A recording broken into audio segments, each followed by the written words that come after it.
October শুরু মানে নোবেলের মৌসুম। অক্টোবরের প্রথম সোমবার থেকে 6 দিন ব্যাপী সারা বিশ্বের 6 জন পুরস্কার বিজয়ীর নাম ঘোষণা করা হয়। আল জাজিরার এক প্রতিবেদনে নোবেল পুরস্কারের 5টি বিষয় তুলে ধরা হয়েছে, যা অনেকেই হয়তো জানেন না।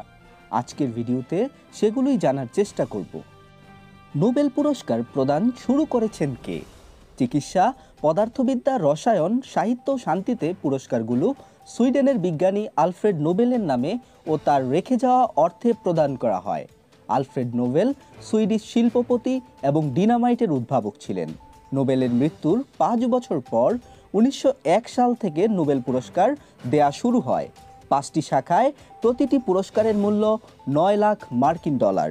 প্রতি বছর ডিসেম্বরের 10 তারিখ বিজয়ীর হাতে পুরস্কারের অর্থ তুলে দেওয়া হয়। এ সময় তাদের একটি সনদ এবং স্বর্ণপদক দেয়া হয়। 1896 সালের 10 ডিসেম্বর আলফ্রেড নোবেল মারা যান। সেজন্য এই তারিখেই বিজয়ীদের হাতে পুরস্কার তুলে দেওয়া হয়।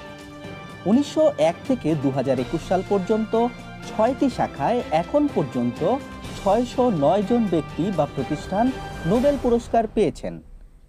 প্রশ্ন থেকে যায়, বিজয়ীদের নাম কারা জানেন? নিয়ম অনুযায়ী বিচারকেরা 50 বছর ধরে এ বিষয়ে আলোচনা করতে পারেন না।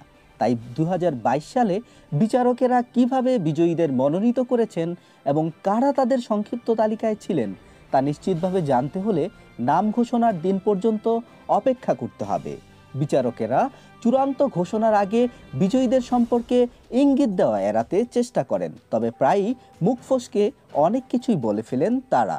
ইউরোপের বুকিরা কখনো কখনো সম্ভাব্য শান্তি ও সাহিত্যে নোবেল বিজয়ীদের বিষয়ে বাজি ধরে থাকেন। নোবেলের প্রার্থী মনোনয়ন দিতে পারেন কে?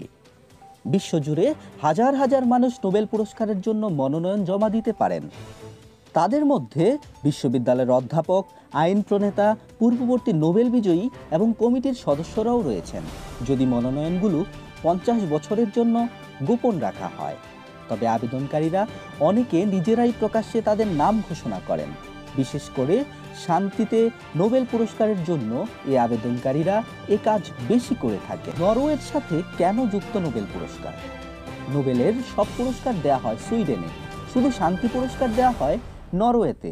আলফ্রেড নোবেলের ইচ্ছাতেই এমনটি করা হয়। এর পেছনে নির্দিষ্ট কোনো কারণ জানা যায়নি। আলফ্রেড নোবেল বেঁচে থাকার সময় নরওয়ে ও সুইডেন একটি ইউনিয়নে অন্তর্ভুক্ত ছিল 1905 সালে, যা ভেঙে যায়। কখনো কখনো স্টকহোমের নোবেল ফাউন্ডেশনের সঙ্গে অসলোর শান্তি পুরস্কার কমিটির সম্পর্কে তিক্ততাও দেখা যায়। নোবেল জিততে কি লাগে, এ প্রশ্নটি অনেকেই করে থাকেন। ধৈর্য, এই একটা জিনিসই সবচেয়ে বেশি লাগে নোবেল পুরস্কার জিততে। বিচারকদের স্বীকৃতি পেতে অনেক সময় বিজ্ঞানীদের কয়েক দশক অপেক্ষা করতে হয়। নোবেলের উইলে বলা আছে, পুরস্কারগুলো তাদেরকেই দেওয়া উচিত যারা পূর্ববর্তী বছরে মানবজাতির জন্য সর্বাধিক সুবিধা প্রদান করবে।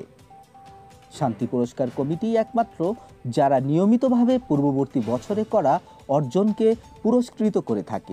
নোবেলের উইল অনুযায়ী পুরস্কারটি যিনি মানবজাতির মধ্যে ভ্রাতৃত্ব বন্ধনের জন্য সবচেয়ে সেরা কাজ করে থাকেন এবং সেনাবাহিনীর বিলুপ্তি বা হ্রাস ও শান্তি বজায় রাখতে সবচেয়ে বেশি অবদান রাখেন, তাকেই নোবেল পুরস্কার দেওয়া উচিত। নোবেল পুরস্কার সম্পর্কে আমরা আরও কিছু তথ্য জানতে পাই। 1901 থেকে 2021 সাল পর্যন্ত চিকিৎসা বিজ্ঞানে 112টি নোবেল পুরস্কার দেওয়া হয়েছে।